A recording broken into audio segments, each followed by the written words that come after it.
Hello and welcome aboard to another episode of the Trendy Express podcast. My name is Elijah. And I'm Jacob. And today we're continuing onwards in the pop culture world as we celebrate different kinds of pop cultures and pop culture icons.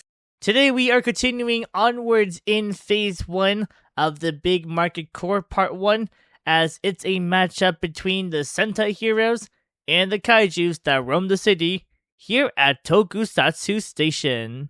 Hey, this is future Eli Samurai just a few days after the recording. So if you've not seen our recent Instagram post on the Trendy Express podcast, we are doing a little bit of a rebrand with the whole thing. So you're not going to see our faces for a few episodes. It's just only audio versions. Do not worry, we are going to have an announcement on when we'll bring back video versions, so that you can see our faces again, and then you can see anime versions of us. So with that being said, Jacob, why don't you tell us a little bit about the world of Tokusatsu? Well, Tokusatsu translates to special effects, or special filming. The origins of Tokusatsu were inspired by the kabuki theater that involved drama, over-the-top action scenes, excessive fight choreography, and stylized performances. Another early form for special effects in Japanese theater is boraku, which is a form of puppetry. This concept was influenced for the use of suitmation in films and TV shows. The first use of Tokusatsu was the original 1954 Godzilla film, directed by Hishido Honda, and special effects were handled by Eiji Tsuburaya, that came up with the idea of having an actor in the suit and using miniatures to film scenes. Tokusatsu became a big part of Japanese culture because the impact Godzilla and eventually Kamen Rider made in media was used influentially in manga and anime adaptations.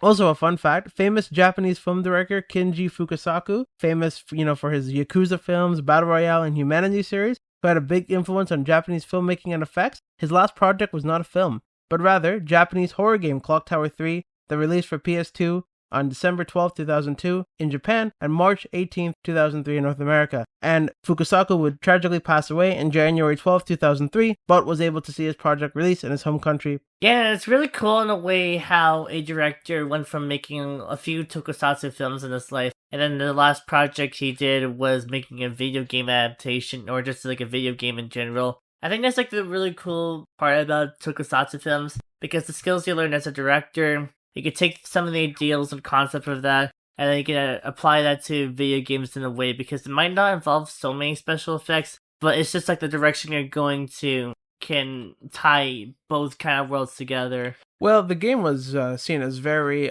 theatrical, right? So in some ways, like some of the effects and some of the direction was more dramatic and maybe made you more emotionally invested in the story. But at the same time, it kind of, a lot of the wiring and a lot of the animations and then a lot of the lines and deliveries also made things probably a lot more goofy than they should have been for what is supposed to be a serious horror game that you're supposed to take seriously. So it's kind of, there's some pros, there's some cons. The goofy chase music in that game does not help either.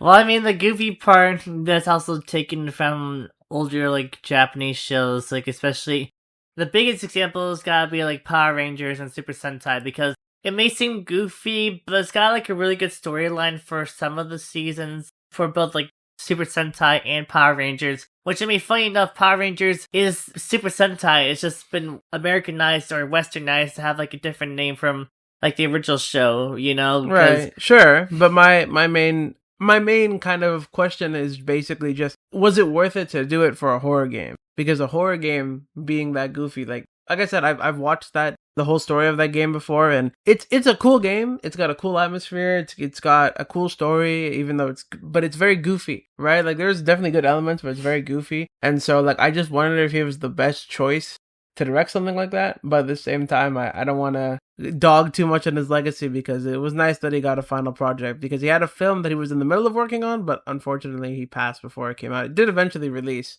Someone else took it over. I think it released in 2004, but that was the last project released when he was alive.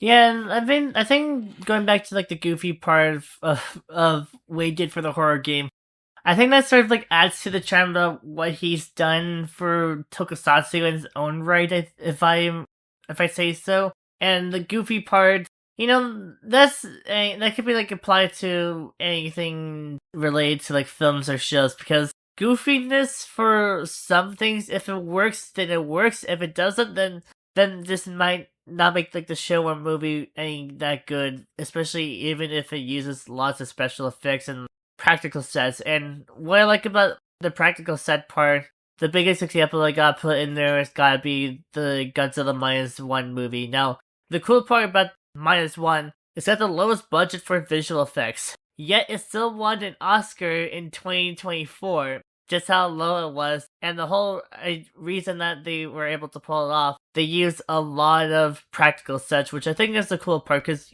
practical sets can make a movie or show work in a way, right? Yeah, I mean, like I've mentioned before, from time to time, it's about, at the time it was about saving money, and back in the day, there was just a lot more independent films, so it's a good lesson for independent filmmakers to follow, because there are cool, innovative, unique ways to save money and make something really creative. So I think that's going to be the time we're going to have for today. Thank you very much for joining us in another episode of Trendy Express Podcast. So if you would like to, be sure to follow us on Instagram at trendyexpress_official.